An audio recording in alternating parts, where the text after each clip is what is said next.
Think back. How many New Year's resolutions have you made over the years? And how many have lasted past February? And here you are, staring down another year, wondering, is this it? Another round of resolutions you won't keep? Another year of doing the same thing, hoping it somehow feels different? If that sounds familiar, stick with me, because today we're talking about the kind of goals that actually change your life. Not someday, not next year, starting now. Well, hey everyone, and welcome back to the Better Physician Life podcast. Thank you so much for being here today.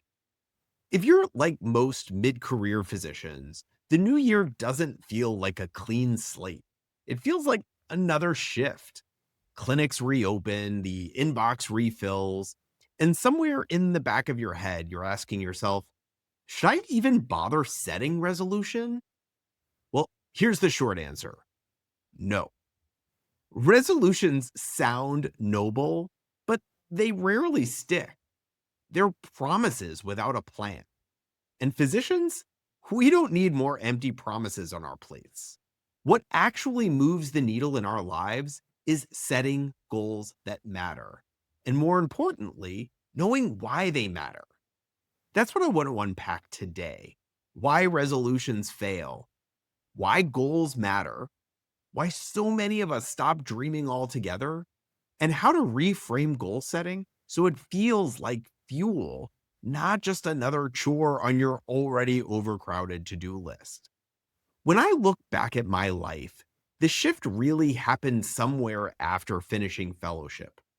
During medical school and residency, the goals were obvious: get in, survive, pass the boards, publish, match, apply. Every step had a built in milestone. The grind was brutal, but at least the path was clear. And then you arrive, attending, partner, husband, dad. For a while, it felt like enough, like I'd checked all the boxes. But at some point, the clarity started to disappear. You're not climbing anymore, you're coasting. That's where I found myself. I had stopped setting goals altogether. I was great at executing, but terrible at imagining. And if I'm being honest, it wasn't because I was uninspired. It was because I was scared. Scared of slowing down to figure out what I truly wanted. Scared to want something outside of medicine. Scared to fail. Scared of what other people would think. When I finally started setting goals again with the help of a physician coach, the difference was night and day. Instead of empty resolutions like work out more or read more, I chose goals that were tied to a real why, like relearning French because I wanted to take my family to France for my 50th birthday and actually be able to speak the language, like recommitting to the gym and lifting regularly because I wanted to decompress after work and reclaim some energy for my family.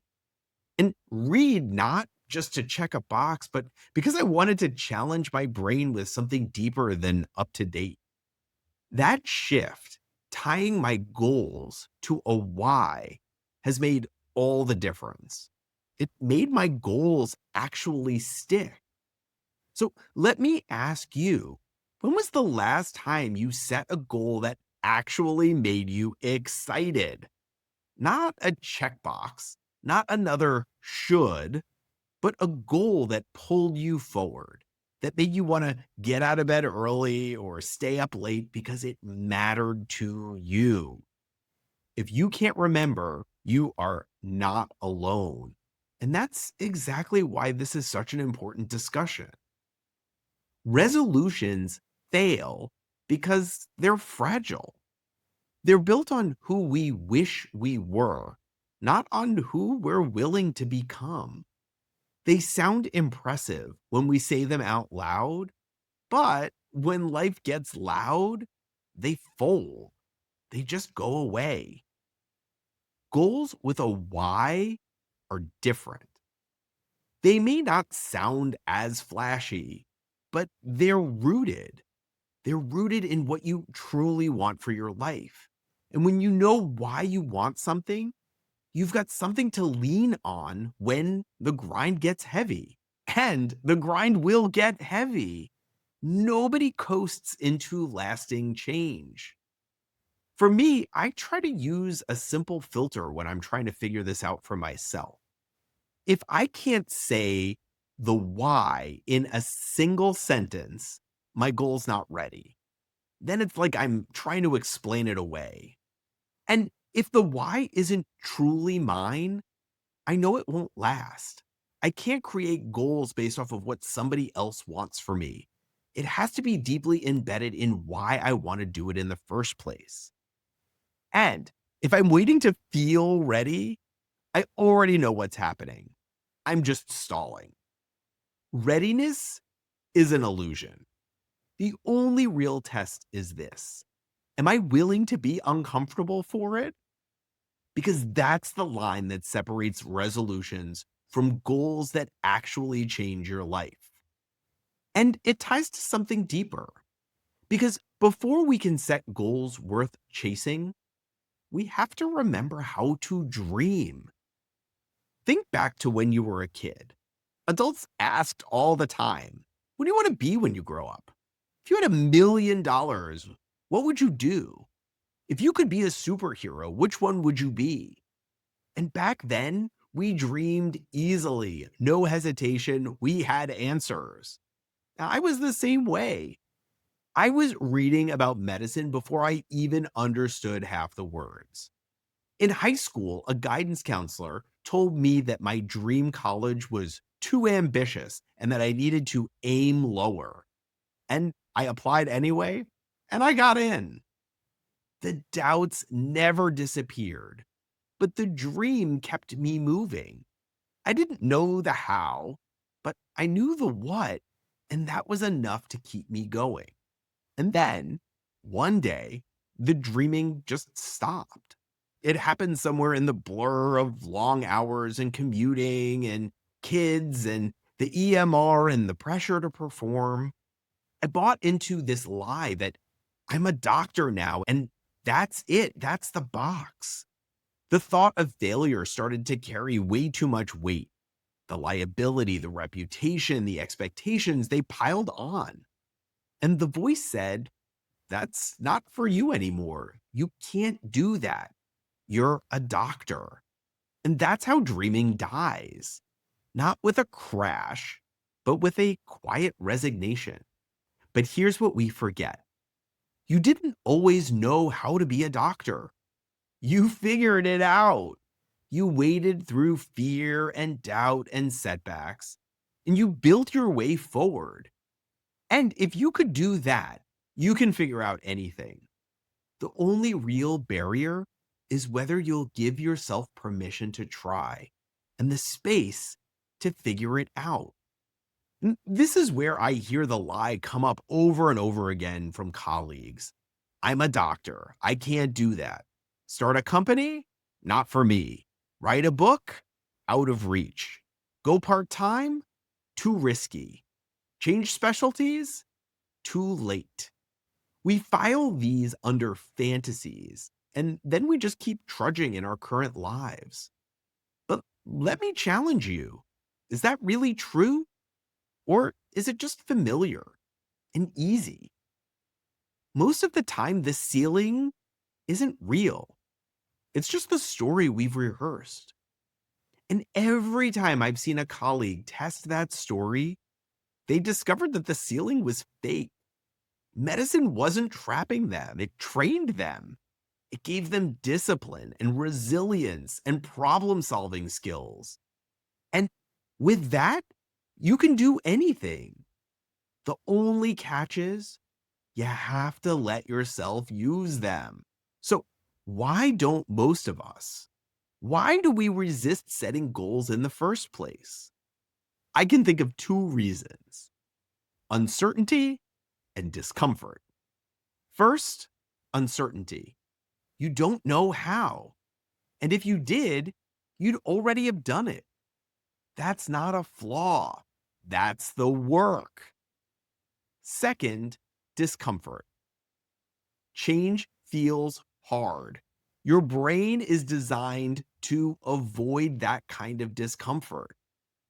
Of course, it feels easier to stay the same, but we have to remember that there is discomfort in staying who we are also. So, what can we do? Well, we can start by expecting both of those things. Expect not to know how. Expect it to feel uncomfortable. If you never feel resistance, you didn't set a goal. You wrote a wish.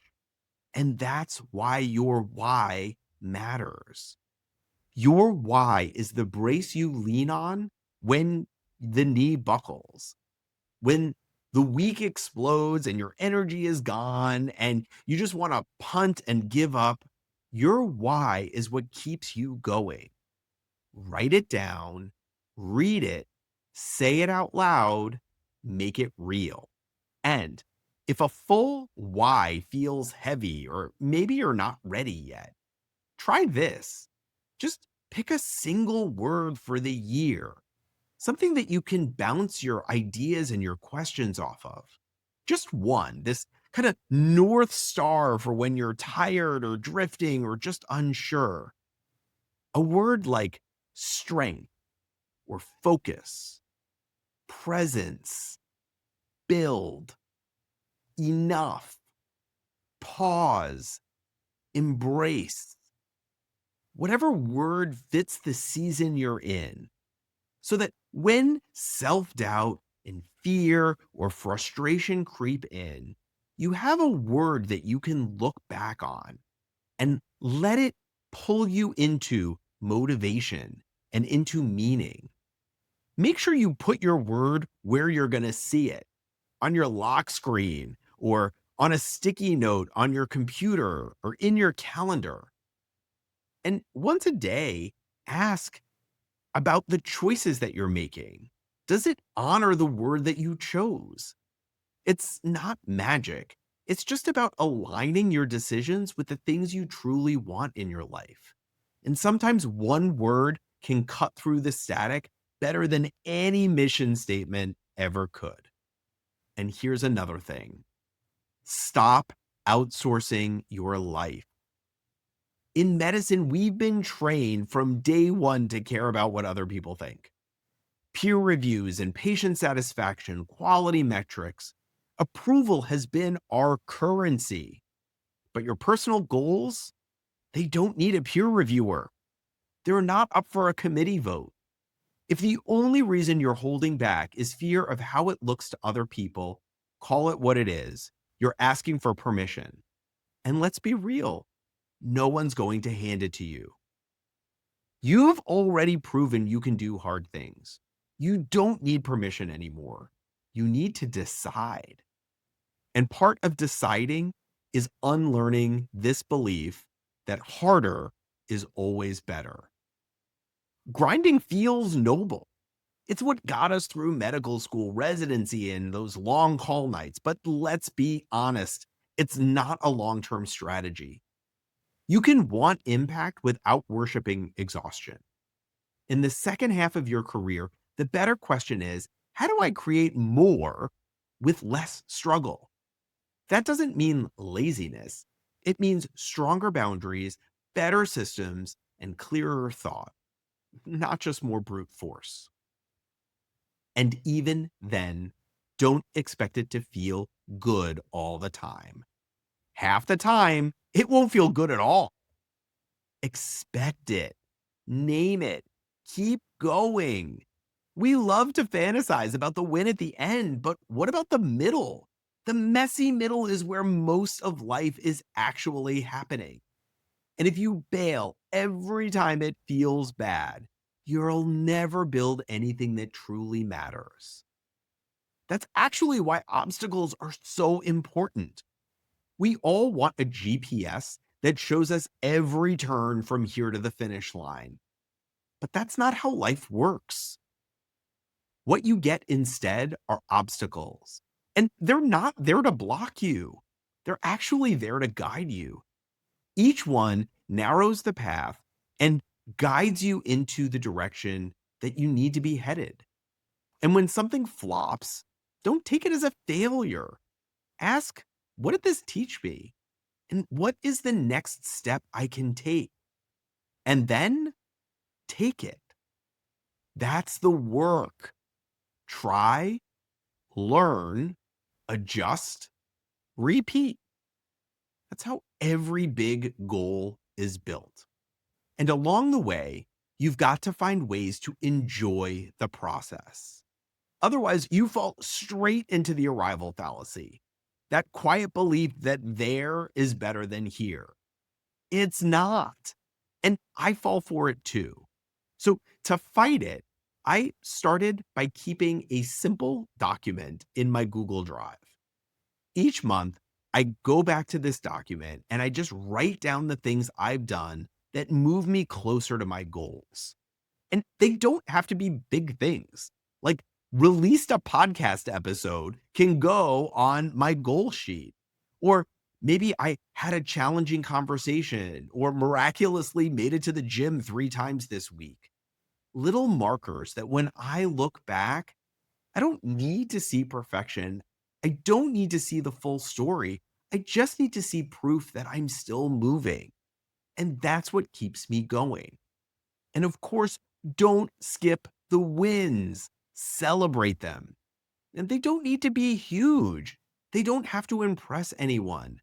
Maybe it's finally getting the dog you've been wanting, or planning out next year's vacations with your family, or carving out time to write, or start a side gig, or learn about investing, or just read for pleasure.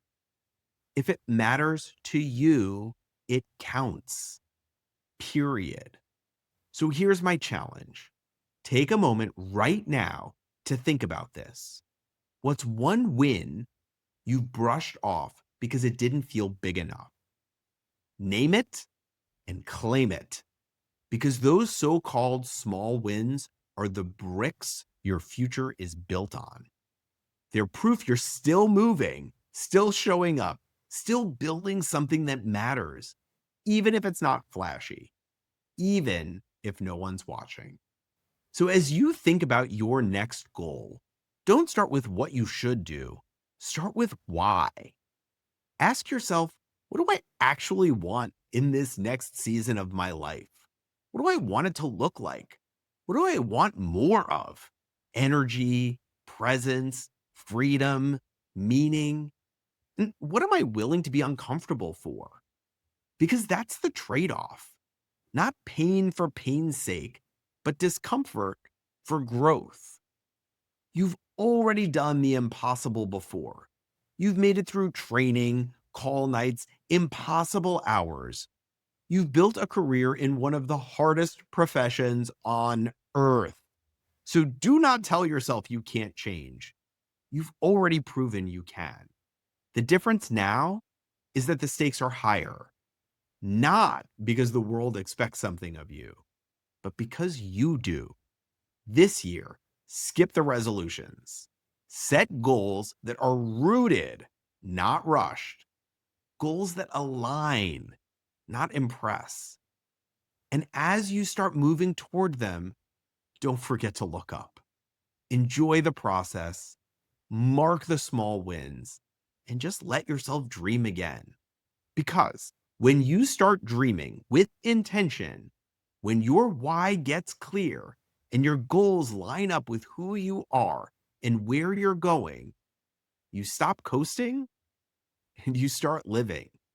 So maybe this week, take 5 minutes and ask yourself, what's one word that captures what you want this year to stand for? What's one goal that would make you proud, not because it's big, but because it's yours? And then write it down, say it out loud, and take one small step toward it today. You don't need to feel ready. You just need to start. Thanks so much for being here today, and I'll see you next time on the Better Physician Life podcast.